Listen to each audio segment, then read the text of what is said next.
répétiteur. Bien sûr. Ça a commencé quand? Bon, les clubs, l'idée est venue depuis 2019, en septembre, mais au moins qu'il aille à se matérialiser depuis le 12 août 2023. Et lorsque vous avez créé ces clubs, vous avez fixé des objectifs tels que, par exemple?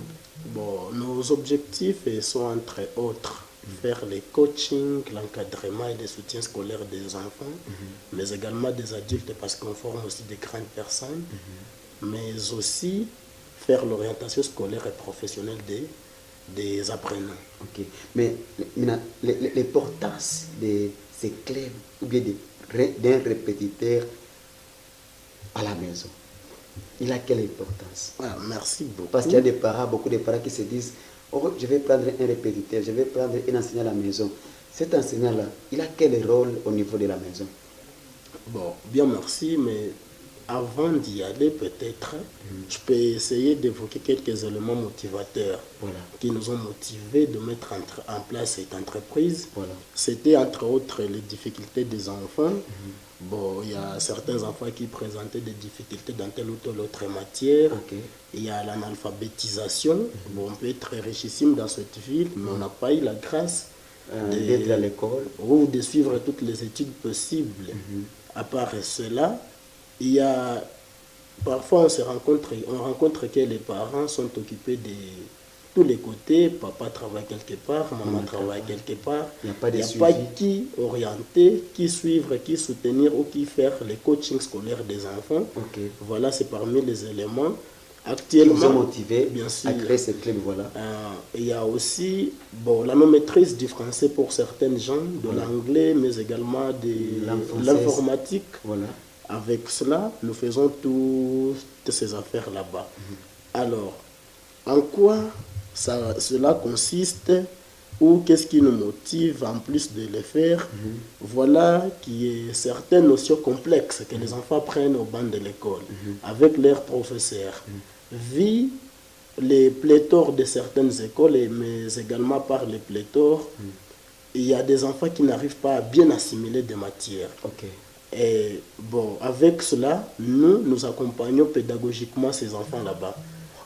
Bon, on essaie d'expliciter correctement, élucider telle ou telle autre notion qui a été apprise en classe. Répéter d'autres matières bien qui sûr. étaient prises en classe. Et avec ça, bon, l'enfant se trouve quand même ayant bien compris ou bien asseoir des matières dans sa mémoire. Très bien. Alors, j'ai parlé de l'importance des répétiteurs à la maison. C'est ça, non? Bien sûr. Voilà. C'est juste répéter la matière que l'enfant n'a pas comprise en classe. Bon, oui, parmi les éléments, il y a ça d'abord. Voilà. Votre club existe depuis 2019, mais vous avez matérialisé en 2023. Bien sûr. Vous avez les bureaux, ça se situe. Bon, actuellement, nous sommes juste au quartier Mapendo, avenue à Pendeki. C'est là que se trouve notre bureau. Mais la plupart des fois, les parents nous appellent. Nous, on ne fait que rencontrer ces parents là-bas. On essaie de signer des conventions ensemble afin de voir comment nous pouvons relever les compétences, les capacités de leurs enfants. Alors, les parents qui veulent peut-être adhérer, ou bien les parents qui veulent bénéficier de votre service, qu'est-ce qu'ils peuvent faire? Comment ils peuvent vous atteindre? Bon, il y a des numéros de téléphone, il y a nos affiches dans différents groupes WhatsApp où nous publions. Nous avons fait une équipe vraiment de spécialistes en pédagogie appliquée. Personnellement, qui vous parle, je finis mon deuxième cycle en pédagogie appliquée. Actuellement, je suis inscrit en pédagogie didactique de discipline pour les études de DA.